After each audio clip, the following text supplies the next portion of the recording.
Let's continue the rest of the women's 3,000 meters. Leaving them behind as the bell rings. Can she finish strong? Then we got Costa Crack, Georgia State. Southern Miss at Serena Moran State. It's a 5 Eastern games. 3.2-second lap a moment ago here compared to Russell, who was at 35. She has continued to extend this lead now. Likely can cruise to the finish here. She's at 9:35, so she should be able to beat Nicolau, but interested to see what the rest of these positions look like as they come to the line. It's the junior from Panama City, Charlene Elizondo. Comes in with a time of 9:42.28, and after finishing 15th a year ago, she wins gold in 2026. That's an impressive day from Elizondo, and all of the top three in this race managed to come away with medals. Abigail Parra at 9:46, and Isabel Russell, who paced the field there for a little bit with Louisiana, she comes in at 9:47 flat. I was a little concerned for a while because it seemed like they were going a little bit too slow early on. They picked it up just enough to be able to still get the advantage over the runners from the first heat.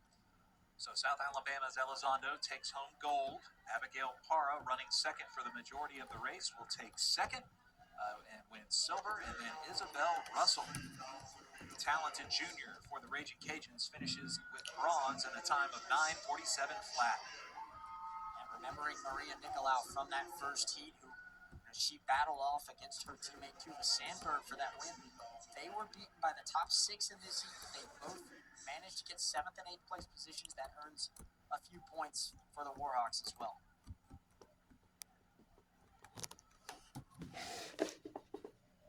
It's the men's. Let's go back to basketball.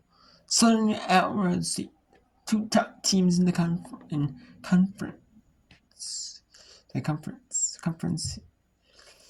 which is the Ohio Valley Conference. That call, but maybe a previous one, as USI has it into the front court.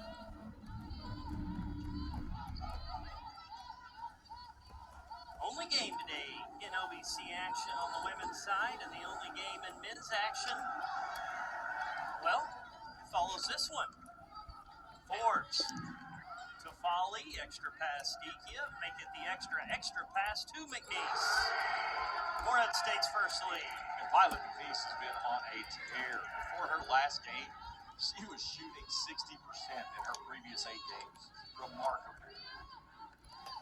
From 3, by the way. Good feed inside for USI, and they end up making the extra pass. Saunders knocks it down, and now we're seeing both teams execute like the coaches like. Offensively, that is. And Allie Saunders is definitely the grease to the wheel for this offense, Darren. And Allie Saunders from the DePaul, the city that no one will ever spell right because it's not like any other DePaul. It's DePaul with a W at the end instead of an L. Don't ask me why. Folly, offensive foul. They're going to say she got out, I hate to use the phrase, but a little chicken wing action almost with that right arm. She certainly did. She extended it probably even a little bit more than a wing, but Coach Feldhouse definitely did not appreciate the call. And I guess it comes down to a lot more, you want the calls to be consistent, and I think that's what she's arguing right now. Are you a drunks or flats guy when it comes to wings? Definitely a drunk. Tough look, no good, and a little insult to injury for USI as Gannon's shot missed. Buchanan will pick up the foul, and kind of just a hustle foul, one way I'd word that. I'm just glad you didn't ask boneless or bone in. You mean nuggets? Right, mean exactly, nuggets? Okay. because that does not count. I was going to say, boneless, you get those in 5 pieces at local Wendy's and McDonald's. Elbow Dekia. She's thought about 2, 3. Now she's going to give it off to McNeese. A long play without a whistle as we are under 5 and a media timeout awaits us, and we will come upon it. Started slow, but both teams finding a rhythm with Southern Indiana leading Morehead State 7-6 here on ESPN+.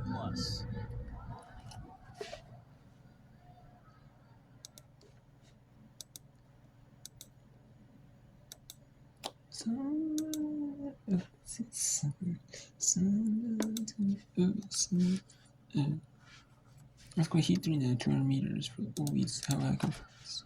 Now coming back here and trying to qualify into 2.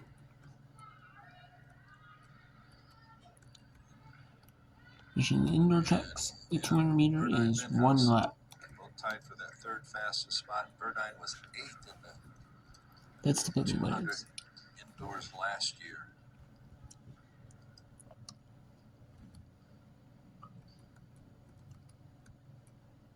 A lot of preparations getting ready for this third heat.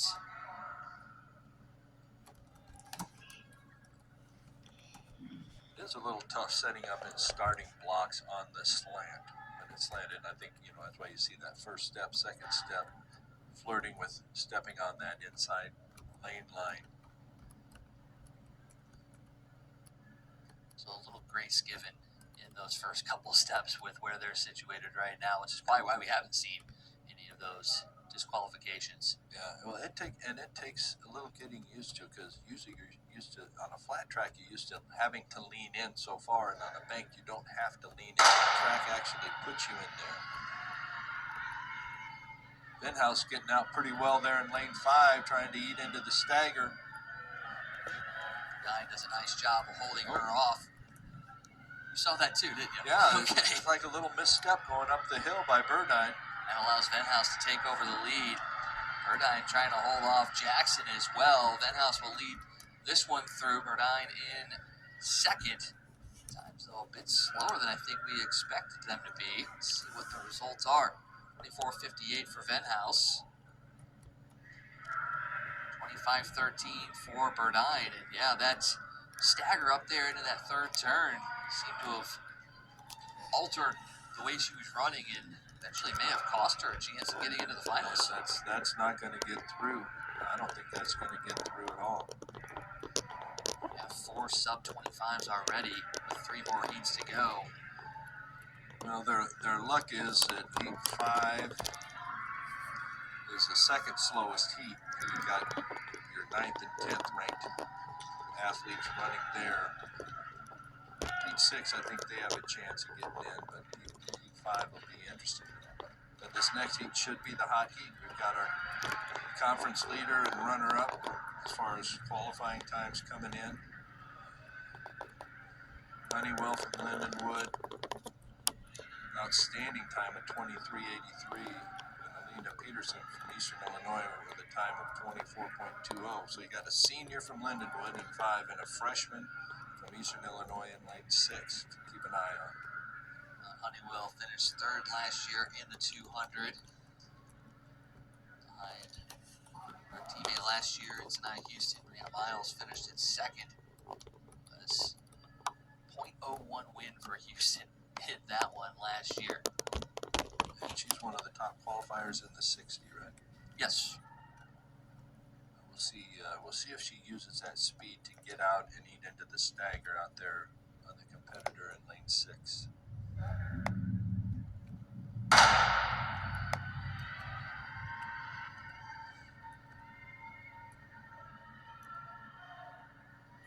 Start from Peterson. Yeah, Peterson running well out there. Maintaining that gap, but here comes Honeywell in that final corner. She tracked her down. She's trying to hold her off. Honeywell's going to overtake her at the end. Great run by both ladies out there in 5 and 6. It's going to be sub-25 for sure. Honeywell's going to take it at 24:04. 24:11 for Peterson. So both of those seem to solidly be advancing. There you go, yeah. That's why they're ranked 1 and 2 coming into the conference meet. So outstanding run by both young ladies. 25:82 by Rose for 3rd. Definitely not gonna get through to the finals. Again, advancing on time only. You got those 2 ladies running with the 2 fastest, and 1, 2, 3, 4 other ladies have run sub 25, with 24:88 being the slowest. So 6th fastest time right now is 24:88, and we still have 2 heats to go.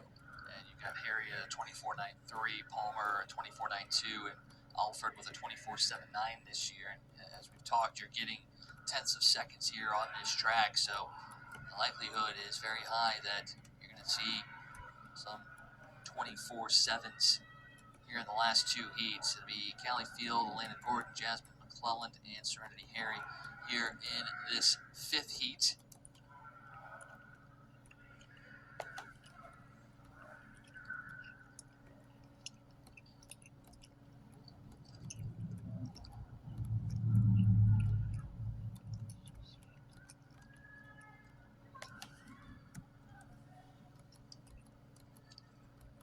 Harry getting back to her block as they will get them onto the blocks now.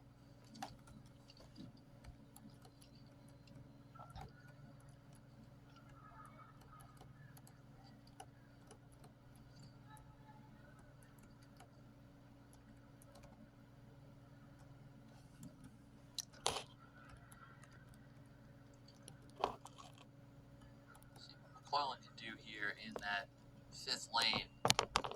Got the freshman from SEMO.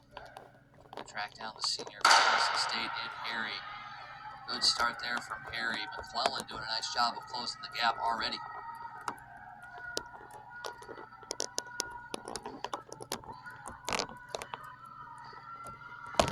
It looks like Harry right now is going to hold her off. We'll see. Got a little downhill coming off, running real strong. And Harry is going to cross in under 25, so a good 24-second score upcoming for her.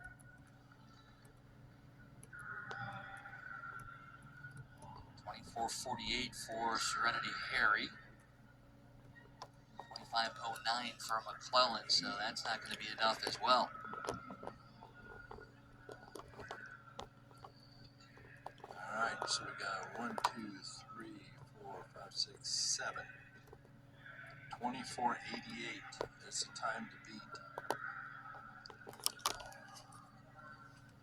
Coming into the last heat, and Kennedy Alford to Leah Palmer in position to try and get those last spot, or both of them get through. If they can both run faster than 24:88, they will both make it through the finals. Right now it's Honeywell with a 24:04. That will be the top spot going into the finals. All right, we'll see that race again. Honeywell and Peterson that we just saw last heat go at it again tomorrow in the finals.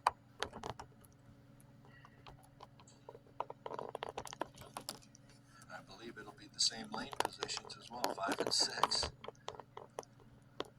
Well, how much can you take from today versus tomorrow if you have that sort of scenario where it's pretty much the same? It's the same lanes, everything's kind of the same. Are there any adjustments that you can make between now and then to maybe give your athlete the edge?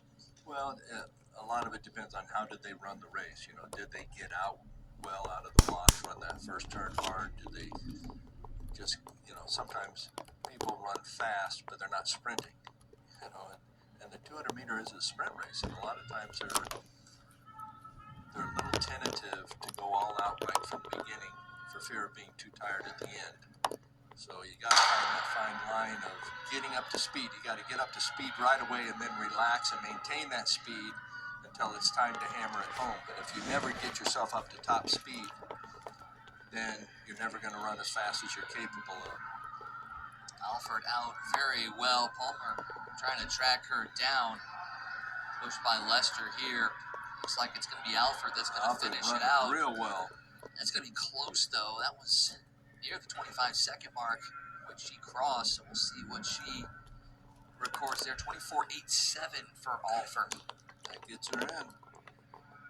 25:49 for Palmer. Not going to be enough there. No. So Navia Hill from Little Rock in lane 1 with her 24:88, I think is going to be the last qualifying time.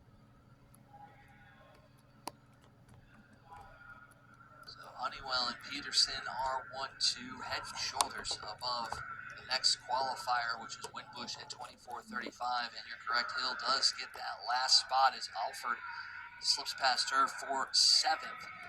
McClellan just on the outside with 25.09. Gonna miss out on the final tomorrow. Continuing on, we've still got a couple more races left to go. We've got the men's and women's 5,000 meters coming up. We still have the DMR as well, so still exciting events to come. Yes, I know 5,000 is a long distance, but it's still exciting, especially when you get down to the end.